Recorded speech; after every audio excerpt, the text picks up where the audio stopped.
Куромбек Салиевич дагы, Алмазбек Шаршалиевич дагы. Булар мамлекетти башкарган адамдар. Бириси жакшыраак башкарды, бириси жаманыраак башкарды. Бириси элди алдыга тартты, бириси элди артка тартты. Бирок мамлекетти башкарган адамдар. Булар биздин мамлекетибиздин туу чокусунда элди башкарган адамдар. Мен бул боюнча өтө көп ойлоном. Кантип биз Аскар Акаевичти алып келебиз? Кантип биз ушу качкан президенттерибизди алып келебиз?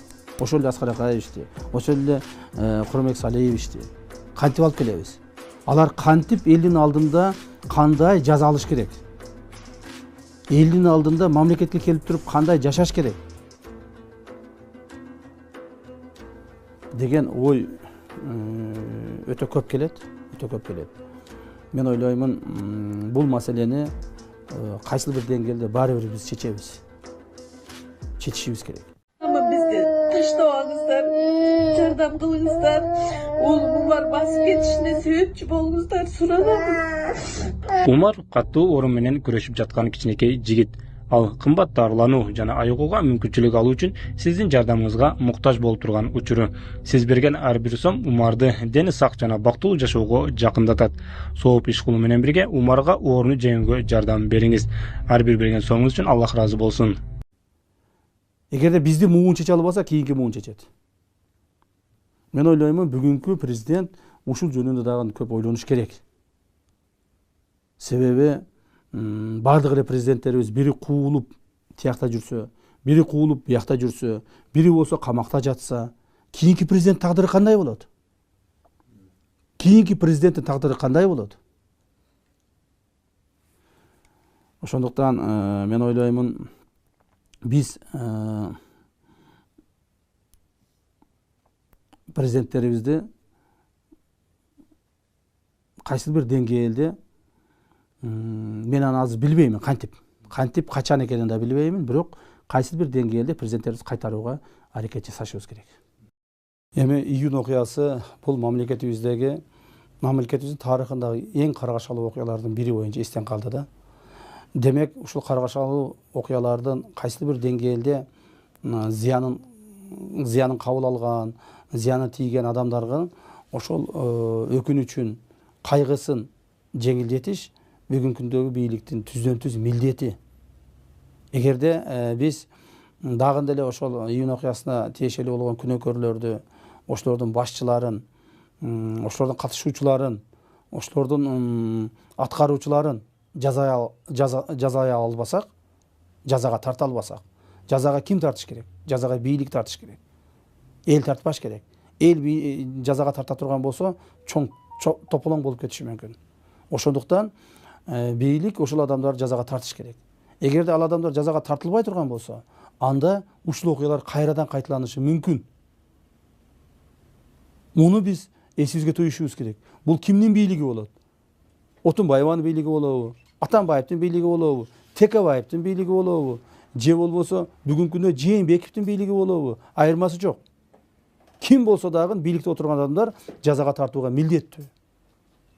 Ошондуктан бул маселеге али чекит коюлу элек.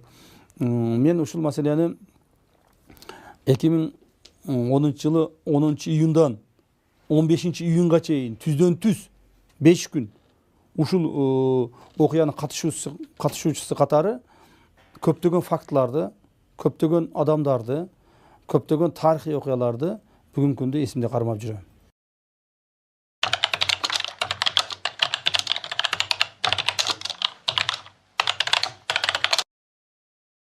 Сонун жаңылык. Сиз билген жана ишенген Умбем клиникасы эми сизге дагы да болсо жакыныраак болду.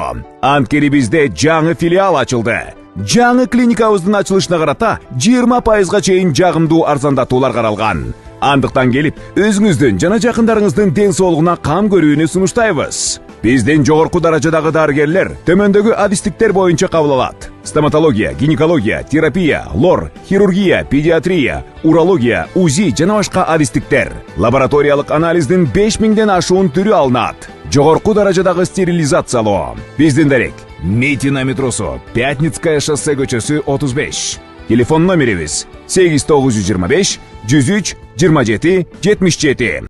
Тура мен ошо 2010 жылдагы июнь окуялары, каргашалы окуялар менин ошол адам катары менин өмүрүмдөгү эң бир чоң бир жүрөгүмдө, акылымда, эсимде так калтырган окуялар болуп калып атат да.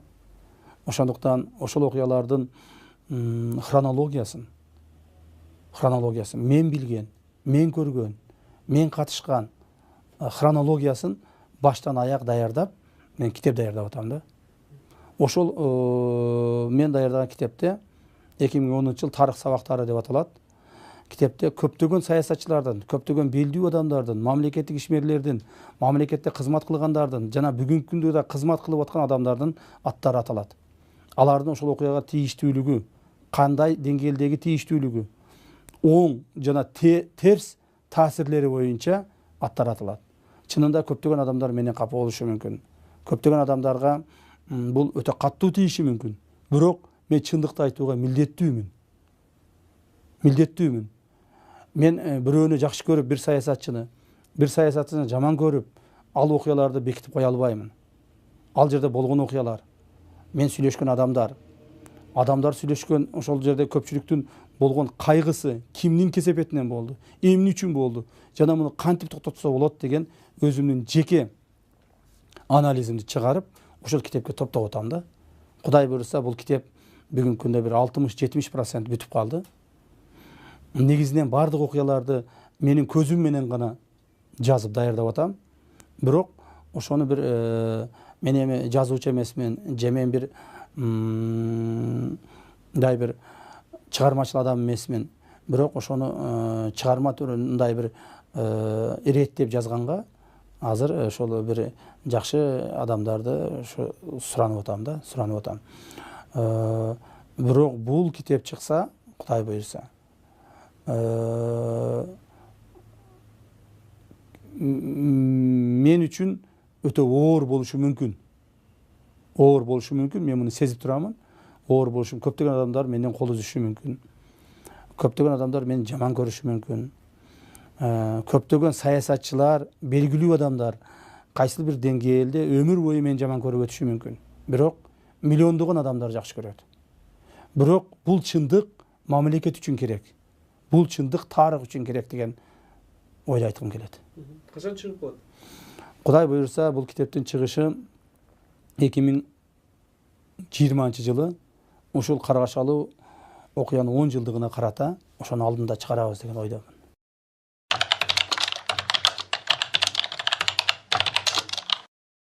Эми мен жана башында айтып кеткеним, бийлик жооп бериш керек деп.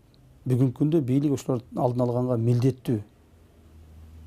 Бул окуялар эмне үчүн кайталанып келди? Себеби ошол маалдагы бийлик ээлеринин ушул окуяга бир ушундай окуяларга өтө чоң бир маани бербегендигинен келди да.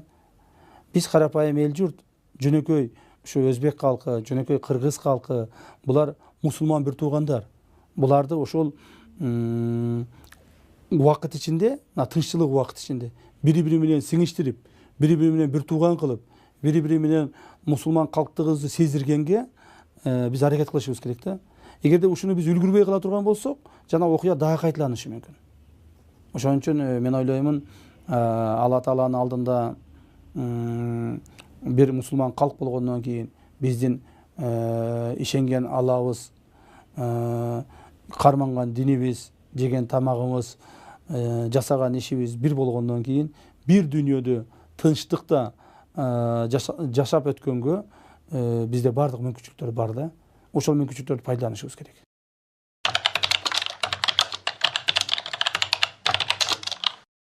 Мен кыска айтайын, мен буну айттым го, мен бул маселе боюнча мен китептеримде өтө чоң анализ беремин. Мен кыска айтайын, эки гана чоң бул эки чоң бир себеби бар бул окуянын чыгышына. Биринчиден, апрель окуясындагы төңкөрүш. Бул бир себеп. Экинчиден, ошол апрель окуясынан кийинки келген бийликтин, убактылуу өкмөттүн элдин тынчтыгын, мамлекетти сактап калыш үчүн эмес, өзүнүн жеке бийлигин сактап калыш үчүн кылган аракетинин негизинде ушул улут аралык жаңжал чыкты. жана мен муну толук анализде берүүгө мүмкүнчүлүгүм бар.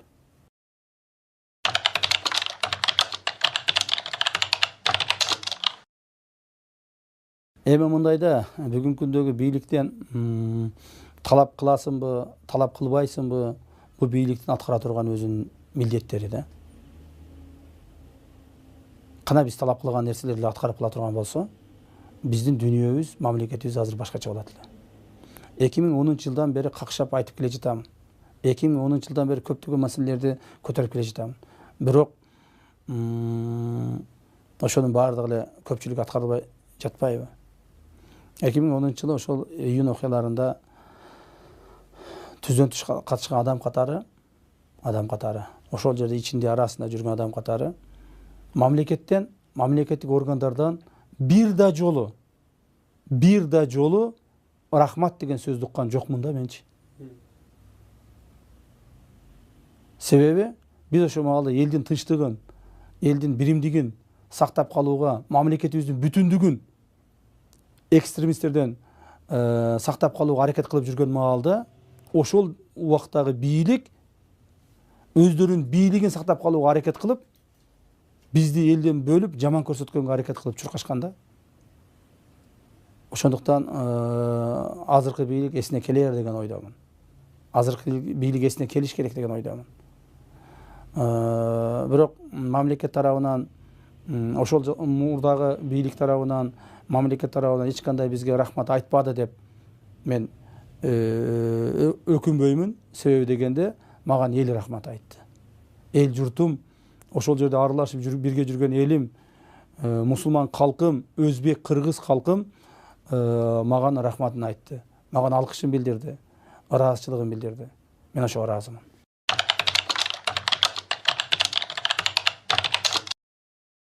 Сиз мени дагы айттырууга мажбурлап атасыз.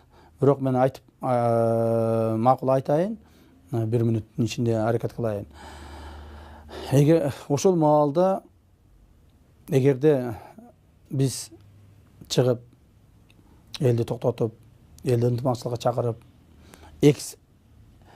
экстремисттерди, улуттук экстремисттерди мамлекеттен кууп, алардын кылган кылмыштарына бөгөт коюп, аларга каршылык көрсөтпөгөнүбүздө мамлекетибиздин бүтүндүгүнө чоң жарак кетет эле.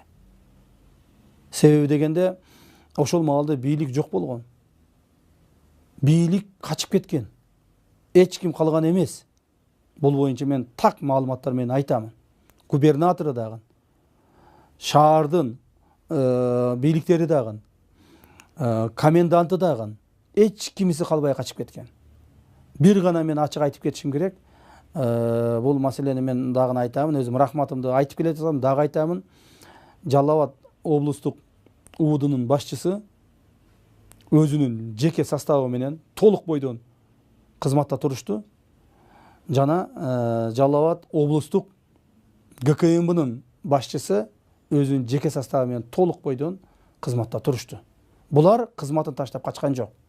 Мына ошолор менен биргеликте биз ситуацияны мындай бир жөнгө салганга аракет кылдык.